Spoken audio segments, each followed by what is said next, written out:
Radhe Krishna friends, आपका दिल से स्वागत है आपकी अपनी चैनल आइडियल मेमोरियल प्रोफिशिएंसी पे। मुझे लगता है आपको ये बिल्कुल नहीं पता होगा कि अगर किसी भी टॉपिक की अंडरस्टैंडिंग क्रिस्टल क्लियर हो तो उसे याद रखना, मेमोराइज करना उतना ही आसान होता है। And I will try my best to help you with that. So without wasting much time, let's get started. Hello, welcome back to the another video of Organon from Handwritten Notes.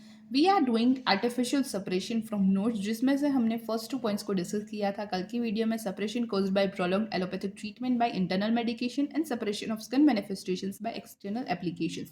The video was very amazing. मैंने आप चाहो तो जाकर देख सकते हो in detail वे में। बाकी आज हम इन 2 पॉइंट्स का क्विक रिविजन करेंगे और फिर थर्ड और फोर्थ पॉइंट को आज की वीडियो में कवर अप करेंगे। सो without wasting much time, let's get started. Artificial separation. When separation is caused by some artificial means, it is called artificial separation. जब separation किसी भी artificial तरीके से किया जाए तो उसको हम artificial separation बोलेंगे. It may occur in following ways. उसके 5 सब पॉइंट्स है, following ways में हो सकता है. First, separation caused by prolonged allopathic treatment by internal medications. Second, separation of skin manifestations by external application. Third, separation of different miasmatic states. Fourth, separation of natural secretions of the body by medicines. Fifth, separation by removing organs by surgical means. Let's revise the first point. Separation by prolonged allopathic internal medications, or you can also call it artificial separation by internal means. The homeopathic physicians often come across the bad effects of allopathic drugs which have suppressed the natural expressions of the disease.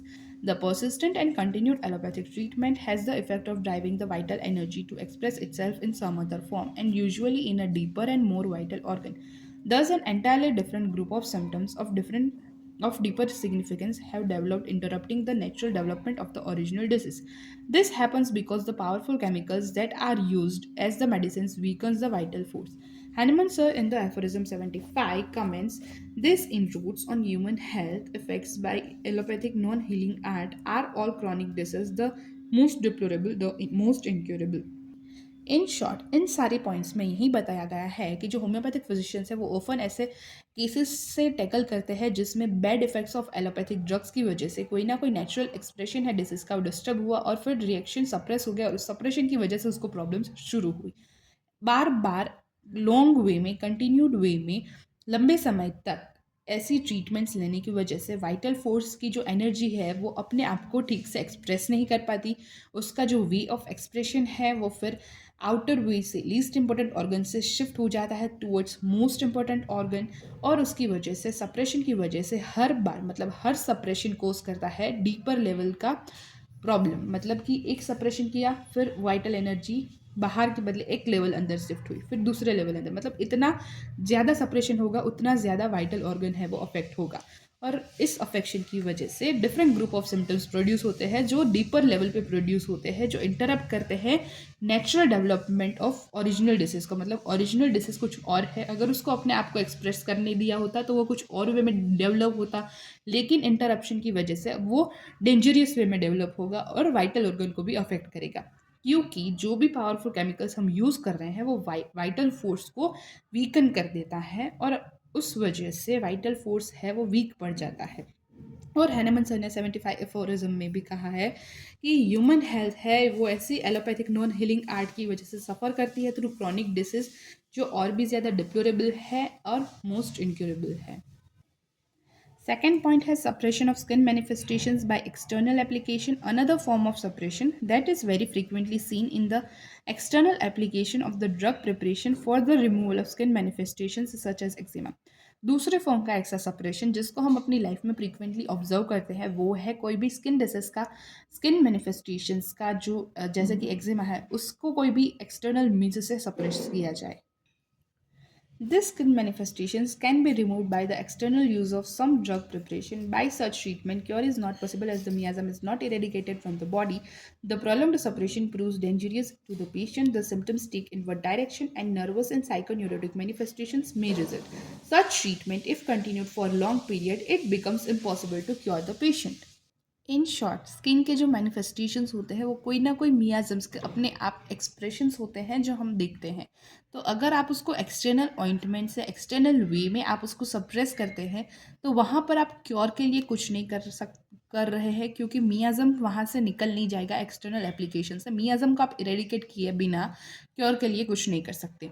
और ऐसे prolonged suppression की वजह से patient को खतरा हो सकता है, क्योंकि फिर वाइटल फोर्स का जो वे ऑफ एक्सप्रेशन है वो इनवर्ड डायरेक्शन में शिफ्ट हो सकता है, और नर्वस और साइकोन्यूरोटिक मैनिफेस्टेशंस है वो अपीयर हो सकते हैं, जिसकी वजह से जो ऐसी लॉन्ग ट्रीटमेंट्स है वो पेशेंट को क्योर के लिए इम्पॉसिबल बना देती है। फिर पेशेंट को क्योर करना इम्पॉसिबल हो जाता है, और इसीलिए suppression for long period of time is bestly avoided. Also for short period of time it should be avoided, but अगर आपको पता है कि सप्रेशन हो रहा है कोई दवाई के थ्रू, तो you should try to stop that suppression, क्योंकि सप्रेशन की वजह से फिर प्रॉब्लम्स कोज होती है। जैसे कि for example, when the primary manifestations of the SORA, syphilis, and psychosis are removed by external treatment of allopathy, the nature develops secondary manifestation of each miasm under different nosological names.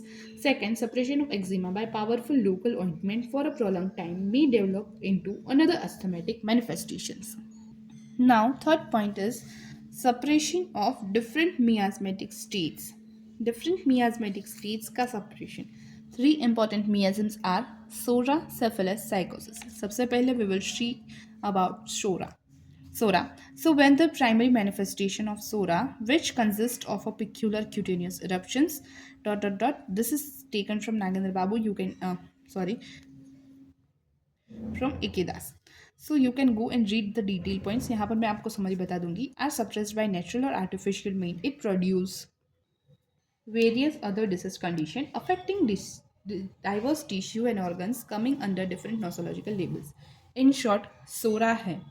अब उस सोरा को आप किसी भी external means से उसके primary manifestations, जैसे कि कोई भी क्यूटेनियस इन्फेक्शन है जिसमें सीवियर ईचिंग, बर्निंग वगैरह वगैरह है, तो ऐसी चीज़ों को, मतलब मोस्ट प्रोमिनेंट ईचिंग और बर्निंग की वजह से कई लोग उसको सप्रेस कर देते हैं, लेकिन उस suppression of the disease condition की वजह से फिर वो अदर टिश्यूज़ और ऑर्गन्स को जाकर अफेक्ट करेगी, जिसकी वजह से जो डिफरेंट नोसोलॉजिकल नेम में होगा, जिसकी वजह से मियाज़म है वो वहाँ का वहाँ है, वो रिमूव नहीं हुआ, लेकिन उसके मैनिफेस्टेशंस है वो सिर्फ चेंज हो जाएंगे। तो मतलब डिसीज़ को आपने सप्रेस नहीं किया, आपने उस मियाज़म को क्योर नहीं किया, बल्कि उसको सप्रेस किया है, तो उसकी वजह से प्रॉब्लम्स ज़्यादा कोज होगी, क्योंकि अब जाके वो डिफरेंट टिश्यूज़ और ऑर्गन्स को प्रॉब्लम कोज करेगा, वहाँ पर जाकर अफेक्ट करेगा। Psychosis. When the primary manifestations of psychosis, that is condylomatous and cauliflower-like growth, are removed by allopathic physicians in the most violent external way by cauterization, burning or cutting, or by ligature, the figward's disease, after having been deprived of the local symptoms, would appear in the other and much worse way in secondary ailments. तो जो psychosis है, तो साइकोसिस के primary manifestations जैसे कि कोई कॉन्डाइलोमेटस watts like growth है या फिर कॉलीफ्लावर लाइक ग्रोथ है, उसको allopathic physicians by violent external ways से, जैसे कि उसको कॉटराइज करके या फिर उसको जला के या फिर उसको कट करके लाइगेट करके उसको वहाँ से रिमूव कर देते हैं। तो वहाँ पर क्या होता है कि जो डिसीज है फिगवार्ड का, उसने आपको सिर्फ रिमूव किया, यानी कि आपने उसके लोकल सिम्टम्स को रिमूव किया है। मियाज़म तो अभी वहीं का वहीं है, आपने उसके लिए कुछ नहीं किया, तो फिर वो मियाज़म अपने आप को सेकेंडरी एलिमेंट्स के फॉर्म में शो करेगा, जैसा कि सूरा में था, यहाँ पर भी वैसे। तो अब now syphilis. When the allopathic physician destroy the venereal canker, the primary manifestations of the syphilis by means of corroding, cauterizing, and dissecting substance, the canker is replaced by some more painful substitute, the bubo, which hastens onwards to suppuration. When they also drives out this bubo through the injurious treatment, then the nature develops the far more secondary ailments through the outbreak of whole chronic miasm syphilis. अब जो syphilis है उसके manifestations, जैसे कि कोई venereal canker, कोई kind of ulcer produce हुआ body में, उसकी प्राइमरी मैनिफेस्टेशंस अल्सर, तो उस अल्सर्स को आपने कोरोड करके, कॉटराइज करके, डाइसेक्ट करके या फिर इंजरियस वे में उसको आपने रिमूव कर दिया, वहाँ से उसके मैनिफेस्टेशन को, उस सिम्टम को रिमूव कर दिया, तो आपने सिर्फ उसके एक्सटर्नल मैनिफेस्टेशन को, सिम्टम को रिमूव किया। Sorry for the background noises, I am really sorry. तो जब कभी भी आप अल्सर्स को इस कोई भी एक्सटर्नल वे से वेनरल कैंकर के जो सिम्टम को आप रिमूव करते हो, तो वो अभी भी मियाज़म वहीं का वहीं है। आपने उस मियाज़म को क्योर के लिए कुछ नहीं किया, ना तो मियाज़म को रिमूव करने के लिए कुछ किया, सिर्फ एक्सटर्नल सिम्टम को रिमूव किया, तो फिर वो मियाज़म अपने आप को फिर अनदर हायर वे में रिप्रेजेंट करेगा। जैसे कि कोई ब्यूबो यानी कि सुपुरेटेड वे में उस अल्सर को, और सुपुरेशन मतलब वहाँ पर बढ़ जाएगा, पस फॉर्मेशन बढ़ जाएगा। सो सुपुरेशन वहाँ पर फास्ट हो जाएगा। फिर भी अगर आपने वहाँ पर भी कोई इंजरीज ट्रीटमेंट के थ्रू, सर्जिकल ट्रीटमेंट के थ्रू उसको भी रिमूव कर दिया, तो फिर another more dangerous secondary elements produce होंगे उस मियाजम्स के, और फिर वो क्रॉनिक मियाजम्स में शिफ्ट हो सकता है, काइंड ऑफ थिंग यहाँ पर एक्सप्लेन करने की कोशिश की गई है थ्री मियाजम के थ्रू। सिर्फ इतना कहना चाहते हैं कि सोरा है, साइकोसिस है या सिफिलिस है, आप उसके प्राइमरी मैनिफेस्टेशंस को यानी कि उसके जो सिम्टम्स है उसको जब भी रिमूव करोगे तो आप सिम्टम्स को रिमूव करोगे, आप मियाजम्स को रिमूव नहीं कर रहे हो। मियाजम वहीं का वहीं है पेशेंट में, तो वो अपने आप को अदर फॉर्म में, फिर अनदर फॉर्म में रिप्रेजेंट करता रहेगा। जब तक आप सिम्टम्स को रिमूव करते रहोगे वो अपने आप को रिप्रेजेंट करता रहेगा। तो सिम्टम्स को रिमूव करने की बजाय अगर आप मियाजम को क्योर करने के लिए कुछ करोगे, वो मियाजम उसमें कैसे आया, क्यों है, क्या प्रॉब्लम्स कोज कर रहा है, जानने के बाद टोटलिटी बनाओगे, मेडिसिन दोगे, तो that would be better option than removing the external symptoms. बस इतना ही यहाँ पर एक्सप्लेन किया है। अब next point, fourth point is suppression of natural secretions of the body by medicine और अदर फैक्टर्स, यानी कि नेचुरल सिक्रीशंस है बॉडी के, उसको किसी मेडिसिन के थ्रू सप्रेस करना या फिर अदर फैक्टर्स के थ्रू सप्रेस करना। The different natural secretions of the body may be suppressed by different medicines, which ultimately may lead to development of different more serious ailments. जो different natural secretions है body के, उसको आप different medicine के through suppress कर सकते हो, लेकिन अल्टीमेटली उसकी वजह से डेवलपमेंट होगा किसी नई सीरियस प्रॉब्लम का। इन शॉर्ट, सप्रेशन है वो हमेशा एक सिंपल चीज़ को दूर करने के वजह से, मतलब एक सिंपल चीज़ को दूर करने की बजाय उस सिंपल चीज़ को एक डिफिकल्ट चीज़ में कन्वर्ट कर देगा। So ultimately it lead to development of different more serious elements. जैसे कि for example, first, use of opium and its derivatives for the suppression of cough. Suppression of cough के लिए आपने ओपियम या फिर ओपियम के डेरिवेटिव्स को use किया थ्रू एलोपैथिक मेडिसिन और अदर एक्सटर्नल मेडिकेशंस। उसकी वजह से वो कफ है वो सप्रेस हो गया, लेकिन आगे जाकर जब भी वो कफ एक्सप्रेस होगा तो वो उसके साथ वो नाइट कफ में सप्रेस होगा, जिसमें बहुत सारे एग्रावेशंस होंगे, जो बहुत हाई इंटेंसिटी से अपने आप को सप्रेस करेगा, साथ ही साथ अदर सिम्टम्स को भी डेवलप करेगा। तो फर्स्ट एग्जांपल ये है। फिर दूसरा है suppression of diarrhoea by opium. Opium से यानी कि कॉन्ट्राइंडिकेटरी चीज़ों से आपने डायरिया के सिम्टम्स को सप्रेस कर दिया, यानी कि डायरिया के लिए एलोपैथ्स क्या करते हैं, कॉन्स्टिपेशन की मेडिसिन देते हैं, कॉन्स्टिपेशन के लिए डायरिया की। तो मतलब जस्ट एग्जाम्पल है, ऐसा होता नहीं, मतलब काइंड ऑफ थिंग कि सब डायरिया को आपने सप्रेस किया ओपियम से, तो फिर आगे जाकर ओपियम की वजह से उस पेशेंट में कॉन्स्टिपेशन डेवलप हो जाएगा। Third is suppression of rheumatic and allied state by salicylates and coal tar derivatives, यानी कि र्यूमेटिक स्टेट्स का सप्रेशन किया आपने कोई भी सैलिसिलिएट्स या फिर कोल्टा डेरिवेटिव से, तो फिर वो प्रॉब्लम शिफ्ट हो जाएगी कार्डियक डिस्ट्रेस की तरफ। Fourth is indiscriminate use of aspirin as a painkiller. Indiscriminate use करते हैं आप किसी भी पेन को सप्रेस करने के लिए, जैसे कि एस्पिरिन। तो उस कंडीशंस में क्या होता है कि बॉडी में कोई पेन आ रहा है तो वो पेन की कोई वजह है, आप वो वजह जाने बिना उस पेन को सप्रेस कर रहे हो, it is a dangerous to your health too, कि मतलब पेन जाने बिना उसको सप्रेस कर दिया, क्यों वो पेन हो रहा है ये सोचे बिना उसको सप्रेस कर दिया, तो फिर आगे जाकर बॉडी की जो छोटी सी प्रॉब्लम है वो बड़ी बड़ी प्रॉब्लम में शिफ्ट हो जाएगी और पता भी नहीं चलेगा। सप्रेशन ऑफ नेचुरल सिक्रीशंस और नेचुरल सिक्रीशंस का सप्रेशन, ये 4 पॉइंट्स को और इन डिटेल में जानना है, पढ़ना है, you can go through the A K Das, बहुत डिटेल में एक्सप्लेन किया गया है वहाँ पर, you can go through that. Now each time it is suppressed it drives into still deeper level, मतलब हर एक बार जब आप सप्रेशन करोगे तो जो कंडीशन है वो हर एक बार एक डीपर लेवल पे शिफ्ट होती जाएगी। Suppressing the pain is harmful for it means suppressing the danger signals of the pain and affects some other organ producing more dangerous manifestations। जैसा कि मैंने बताया पेन वाले केस में कि पेन को सप्रेस करना हार्मफुल हो सकता है, क्योंकि उसकी वजह से डेंजर जो सिग्नल है पेन के रूप में अपने आपको उस बॉडी पेन के रूप में उस डेंजर सिग्नल को शो कर रही है, लेकिन आप उस अफेक्ट को सप्रेस कर दे रहे हो, तो फिर जो अदर ऑर्गन मतलब जो ऑर्गन है जो पेन को प्रोड्यूस कर रहा था, जिसकी वजह से वो छोटी प्रॉब्लम थी जिसकी वजह से वो पेन प्रोड्यूस हो रहा था, वो अब जाकर डेंजरस मैनिफेस्टेशंस में शिफ्ट हो जाएगा। Second is,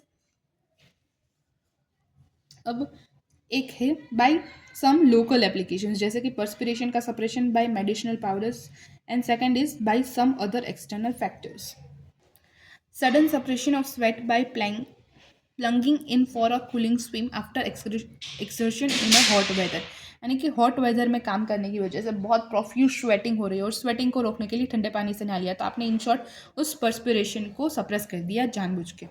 The metabolic end products are secreted through the proper channels in the body like the elimination of perspiration through the skin. तो metabolic end products हैं वो secrete होते हैं बॉडी के एक proper channel से, उसके थ्रू एलिमिनेशन होता है, मतलब इस मेटाबॉलिक एंड प्रोडक्ट्स का through perspiration through the skin, यानी कि स्किन के थ्रू जो पर्सपिरेशन होती है उसमें मेटाबॉलिक एंड प्रोडक्ट्स है जो बॉडी के वो सिक्रीट होते हैं. लेकिन but in the name of civilisation when we try to suppress them by artificial methods this process suppress the elimination of metabolic end products through the natural channels. तो जब भी हम सिविलाइजेशन के नाम पर, अच्छा दिखने के, अच्छा रहने के वे में नाम पर हम इन चीज़ों को आर्टिफिशियल वे से सप्रेस कर रहे हैं, तो उस सप्रेशन की वजह से मेटाबॉलिक एंड प्रोडक्ट है वो बाहर नेचुरल चैनल्स से एलिमिनेट नहीं हो पा रहे हैं. फिर बॉडी ट्राई करेगी उस चीज़ों को एलिमिनेट करने की through other possible channels. The body tries to eliminate this products through other possible channels and this change disturb the harmony of the organism. और इस चेंज की वजह से जो बॉडी की हार्मनी है वो डिस्टर्ब हो जाएगी, लीडिंग टू कॉन्स्टिट्यूशनल डिफेक्ट. और उसकी वजह से फिर कोई ना कोई कॉन्स्टिट्यूशनल डिफेक्ट आ जाएगी पेशेंट में. So we have covered today in today's video other 2 points of separation. First is separation of different miasmatic states, and the other point we have discussed is separation of natural secretions of the body. Now in tomorrow's video we will go through the separation of disturbing organs by surgical removal. और हम इन पांचों points में से जो 2 points, मतलब पांचों नहीं, सिर्फ थर्ड और फोर्थ पॉइंट को रिवाइज करेंगे कल की वीडियो में 5th पॉइंट के साथ, और फिर 5th पॉइंट को, और फिर ट्रीटमेंट, और फिर एक रिविजन वीडियो रखेंगे जिसमें सारी चीज़ों को रिवाइज कर लें. तो मिलते हैं नेक्स्ट वीडियो में, तब तक के लिए टाटा bye bye, see you and take care. End तक देखने के लिए thank you so much. Thank you so much guys for watching this video till now. Also give your valuable feedbacks and suggestions in comment section. और हाँ, like करना, share करना and subscribe करना गलती से भी मत भूलना. Stay tuned, take care. मिलते हैं नेक्स्ट वीडियो में, तब तक के लिए टाटा बाय बाय.